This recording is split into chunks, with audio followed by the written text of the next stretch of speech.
Politeness didn't protect you, it castrated you. You thought you were being good. Turns out you were just being manageable. Every time you said, no problem, when there was a problem, you shrank.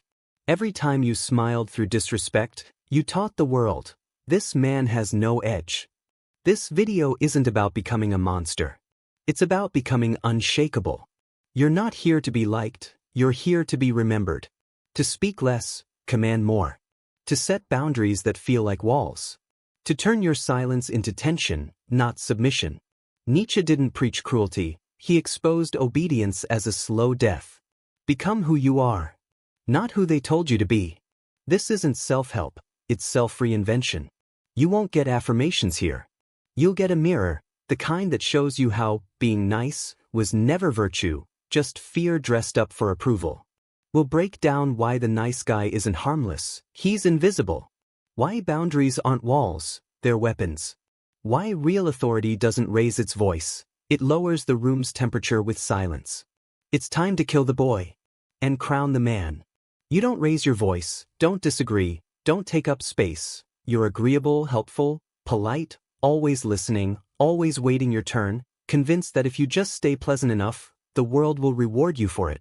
But it hasn't, not with respect, not with recognition, not with the kind of power you quietly crave but are too conditioned to claim. Because the nice guy doesn't get rewarded. He gets tolerated, overlooked, exploited by people who know he won't push back. And while you've spent years believing that this makes you good, that this is what being a man is supposed to look like, something darker has been growing beneath the surface. The anger you're too afraid to express has curdled into quiet resentment. You say, it's fine, when it's not. You say, no problem, while folding yourself in half. You go numb instead of going honest, and the world doesn't go soft in return. It gets sharper, more willing to step on you precisely because you've trained it to believe you'll never strike back. From the outside, you may seem like the ideal man, kind, humble, considerate, but Nietzsche would call that illusion a prison. He saw men like you not as noble, but as products of slave morality, a psychological trick created by the powerless to keep the powerful tame. In On the Genealogy of Morals, he laid it out clearly. Strength was labeled cruelty, pride was renamed sin, righteous anger became immaturity, and virtues like patience and selflessness were elevated not because they were noble, but because they disarmed the dominant. So when you were told to be nice, to be humble, to keep the peace, it wasn't moral instruction, it was social conditioning designed to keep you compliant, invisible, and easily controlled. And you followed it, convinced that your self-erasure was the right thing, that your restraint would eventually pay off. But the truth is, the world doesn't reward men who disappear to keep others comfortable. It rewards presence, clarity, and unapologetic self-definition. And when that reward never comes, something starts to rot inside. The bitterness, the confusion, the growing sense that no one sees you unless they need something, that you're always there for others but still end up alone, that no matter how good you are, it's never good enough. That's because nice was never about virtue. It was a mask, a tactic, a survival strategy born of fear. Fear of rejection, fear of judgment, fear of being fully seen and possibly disliked. But when you shrink yourself to avoid being crushed, you end up doing the crushing yourself, crushing your own ambition, your own boundaries, your own masculinity. Nietzsche said, the noble soul has reverence for itself. But the nice guy doesn't. He has reverence for approval, for harmony, for the illusion of being morally correct, but not for himself. He plays safe, he plays soft, he plays small, not because he's noble, but because he's terrified of what might happen if he stopped. And that's the root of it all. Fear disguised as goodness, submission mistaken for empathy, invisibility dressed up as virtue. So the first step isn't to become cruel or ruthless, it's to stop lying to yourself about what nice really is. It's not kindness. It's not morality. It's not strength. It's self-sabotage. And if you ever want to escape the purgatory of being tolerated but never respected, you have to drop the performance and confront the truth. You weren't meant to be liked, you were meant to be powerful. And that begins the moment you stop mistaking silence for peace and start treating your presence like something that deserves to be felt. The shift begins not when you grow louder, but when you grow clearer, not when you react to the world, but when you decide to sculpt it. The man who used to silence himself for the comfort of others starts to hear something else. A deeper, older voice inside that says, "No more." That voice is not cruelty nor arrogance. It is the signal that the alpha mindset has started to awaken. This is not the cartoon version of alpha, loud, dominating, insecure in disguise. The true alpha is not defined by volume, but by vision, not by control over others, but by complete control over self. He does not need to be seen. His presence is felt. He does not need to explain his value. It's obvious in the way he carries himself, the way he enters a room without asking for permission to exist. What you start to realize is that the traits you were once told to suppress, assertiveness, decisiveness, inner pride, aren't signs of toxicity. They're signs of a man who has stopped outsourcing his identity. Confidence is no longer performance. It becomes default. Purpose stops being an abstract dream and becomes a daily compass. And for the first time, you're not apologizing for having standards. You're enforcing them calmly and without guilt. Nietzsche wrote of the will to power not as a hunger for domination, but as a natural human impulse to transcend, to evolve, to rise beyond comfort and mediocrity. And the alpha mindset is precisely that impulse made conscious. It is the man who no longer folds himself to be liked, who no longer waits to be chosen, who no longer confuses people-pleasing with goodness. He doesn't shout, he doesn't beg, he simply acts with a grounded authority that cannot be faked or borrowed. The world will not applaud you for this. At first, it will resist. The people who benefited from your softness will accuse you of becoming difficult, cold, not the same. But that's only because they can no longer shape you. What you're reclaiming is not aggression, it's sovereignty. What you're letting go of is not kindness, it's self-erasure dressed up as virtue. The rise of the alpha mindset means choosing values that serve your vision, not values inherited from fear, tradition, or guilt. It means anchoring yourself in clarity so deep that no manipulation, no emotional demand, no external pressure can shake your direction. It means saying no without explanation, walking away without guilt, drawing lines without needing to justify them. You stop asking what's fair, and start asking what's true for you. And perhaps most importantly, you realize this isn't about dominance over others. It's about authority over your own instincts, emotions, and impulses, the kind of inner command that Nietzsche would see as the essence of strength, not in how you conquer, but in how you carry your own fire without asking anyone to protect it for you. Because once you embody that kind of self-possession, you don't need to act powerful. You are power, calm, deliberate, and unshakable. And when the man who once flinched finally stands still, when he no longer seeks applause for his sacrifices, when he stops performing goodness and starts embodying grounded strength, the world may not welcome him right away, but it will learn to respect him. And from there, everything changes. Now comes the break. This is the pivot point. If the first half exposed the internal sabotage of the nice guy, this is where we begin to strip it out of your system, one behavior at a time. No more theories. No more moralizing. This is the reboot, the reconstruction, the tactical reset of your masculine presence. And it starts here, not with fake dominance or hollow bravado, but with something far more potent: clarity, presence, non-negotiable self-respect. These aren't traits you fake. They're instincts you reclaim. Because no matter how long you've been playing the good guy, the alpha was always buried underneath, waiting to surface, not as a persona, but as your natural state when you stop living for approval. Let's begin. Tactic 1. Drop approval seeking. The first shift is psychological, and it's brutal. You need to kill the compulsion to explain yourself, to soften your truth, to give people a reason to understand your decisions. Because explanation is a symptom of self-doubt. You're trying to justify your existence in someone else's mental courtroom. The alpha doesn't audition. Next time you want to say, sorry, for needing space, do not. Next time you want to pad your no with 3 paragraphs of context, do not. Learn to say less. Then say it cleaner. Then say it with no apology at all. As Nietzsche put it, become who you are. You can't do that while living like a mirror, reflecting everyone else's expectations.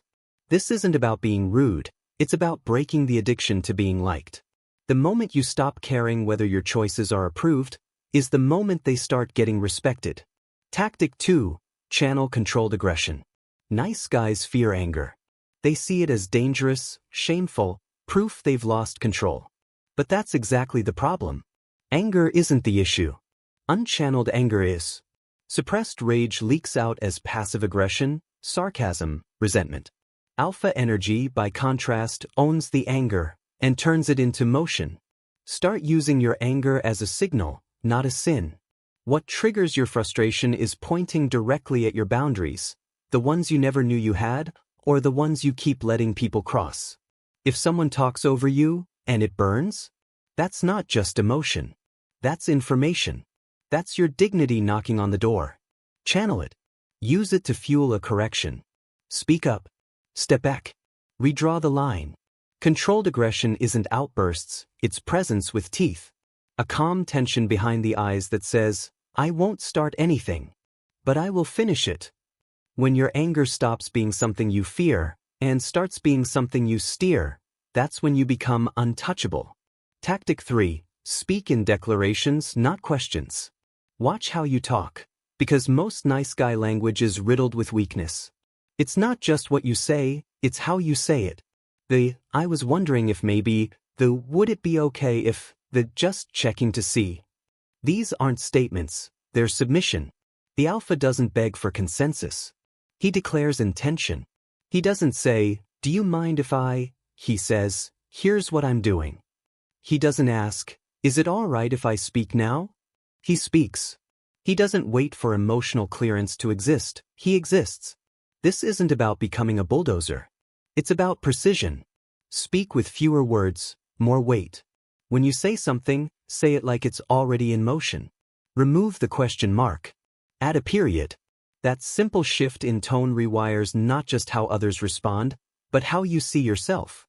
Because once your voice stops asking for room, your presence starts commanding it. The masculine reboot means nothing if it doesn't end with authority, not the loud, performative kind that masks insecurity, but the quiet, gravitational authority of a man who's integrated, aligned, and unshakable. You've stopped chasing approval, learned to wield your anger without apology, and begun speaking with clarity instead of asking for permission, but now it's time to go deeper, to build something internal that doesn't depend on mood, context, or validation. This is where we enter the realm of self-reliance, shadow integration, and ruthless personal standards, not as buzzwords, but as the foundations of real power. Tactic 4. Self-reliance over validation. The core question that drives the nice guy is never spoken aloud, but it shapes everything he does. Am I good enough? That question keeps you small, deferential, and reactive, always looking outward for cues, afraid to act unless someone else approves. Alpha men, by contrast, replace it with a sharper question. Is this aligned with my mission? That shift is everything. It kills the need to please and replaces it with internal clarity. You stop performing. You stop explaining. You stop needing someone to grant you permission to be who you are. Nietzsche's concept of the Übermensch captures this perfectly, the man who breaks free from borrowed values and creates his own. No more waiting to be chosen. No more asking if you're allowed. You move because it's right for you. And that's the first brick of inner authority, not power over others, but sovereignty over yourself. Tactic 5. Shadow integration. Every man has a shadow, the ambition, the lust, the rage, the hunger for recognition that he's been taught to repress. But repression doesn't kill those drives, it just drives them underground, where they sabotage your life from the inside. Jung didn't advocate indulging your darkness, but facing it, understanding it, and learning how to channel it. Because wholeness isn't light alone, it's light and shadow, fully known and consciously wielded. You don't become powerful by hiding what makes you dangerous. You become powerful by owning it so fully that no one else can use it against you. When you bring your shadow into the light, shame loses its grip, guilt becomes useless, and false humility evaporates. You stop leaking energy through fear and start moving with deliberate force. Confidence stops being an act. It becomes the natural result of no longer lying to yourself about who you are. Tactic 6. Ruthless standards. Authority demands standards, Not just in how you treat others, but in what you accept for yourself. The nice guy bends his values to be liked, but the integrated man shapes his world to reflect his values. He's not cruel, he's precise. He's kind when it doesn't cost him respect, generous when it serves the mission, and patient with those who earn it. But he doesn't negotiate with chaos, doesn't tolerate manipulation, and doesn't explain himself to people committed to misunderstanding him. He holds himself to a code and lets others opt in or fall away. He doesn't chase. He attracts. He doesn't fight for space. He becomes the frame. And he knows exactly what to cut, not out of coldness, but out of commitment to alignment. You can't build this authority by being half in.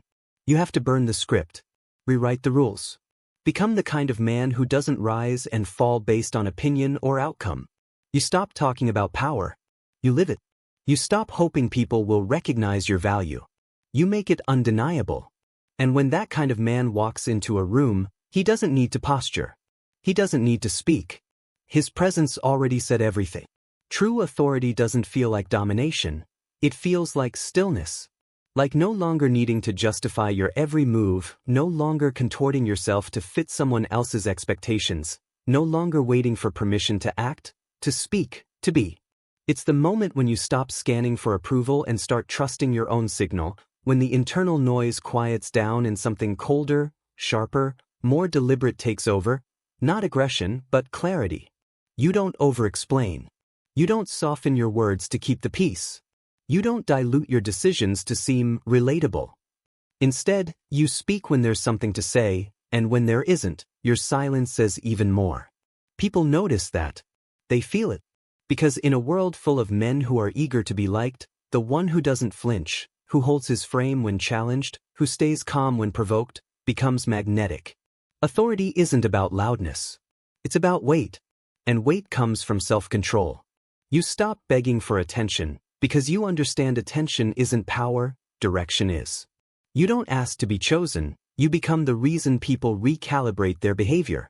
You don't need constant praise or reassurance, you're already aligned with your mission. Every step has intention behind it, and that makes you harder to ignore than any volume or charisma ever could. When you embody this mindset, even your smallest actions carry consequence. You walk into a room and people adjust. Not because you demanded anything, but because you didn't. Because your energy is no longer scattered between doubt and overcompensation. It's focused, sharp, quiet, the energy of someone who has nothing to prove and nothing to lose by being misunderstood. As Nietzsche warned, he who cannot obey himself will be commanded. That's the real war, not against other people but against your own lack of discipline. Being alpha means you've taken the throne inside your own mind. You give orders to your impulses, your distractions, your old patterns, and they obey. Because without self-command, all you're doing is reacting to the world instead of reshaping it. Being alpha doesn't mean you're above emotion. It means you don't let emotion drag the wheel. It doesn't mean you never care. It means you care selectively, without being consumed. It doesn't mean you dominate people. It means you dominate your space, your choices, your state. And when that's who you become, everything around you shifts, not because you tried to control others, but because you finally stopped being controlled. That's what authority feels like, not performance, but presence. Not volume, but gravity. Not power over others, but power over yourself. You were never broken, just misdirected. All those years of being nice, of shrinking yourself to fit into other people's comfort zones, of waiting to be chosen, they weren't proof of weakness. They were signals that something deeper inside you was suffocating. And now you see it clearly, the nice guy wasn't your true self. He was a mask, built by fear, held together by guilt, and rewarded with crumbs of approval. But you're not here to live on crumbs. Because the moment you stop apologizing for your presence, the moment you stop trading self-respect for social harmony, something begins to shift. You don't need to become cruel. You don't need to burn down everything soft or vulnerable within you. You need to own it, integrate it, stand in it without flinching. That's what Nietzsche meant by becoming who you are, not imitating dominance, but uncovering the authority that was buried under conditioning. This is your call to reclaim the throne inside your own life. Drop the need to be liked by everyone. Replace it with a commitment to be respected by yourself. Look at the parts of you you've been afraid to express, the ambition, the fire, the boundaries, and give them a voice. Because the alpha isn't the loudest man in the room. He's the one who speaks the fewest words, but makes each one count. From nice guy to alpha is not about becoming someone else. It's about returning to the version of you that was never afraid to take up space. That was never ashamed of wanting more. That never asked for permission to be powerful. So if this message struck a nerve, if you see yourself in this journey, I want to hear from you. Drop a comment below and tell me what part of the nice guy programming you're ready to kill, or what alpha shift you're already making. And if you're done playing small, this channel is where that evolution begins. Subscribe for more tactical breakdowns, philosophical tools, and psychological strategies that cut through the noise and help you reclaim your edge. This isn't self-help. This is self-command. Let's begin.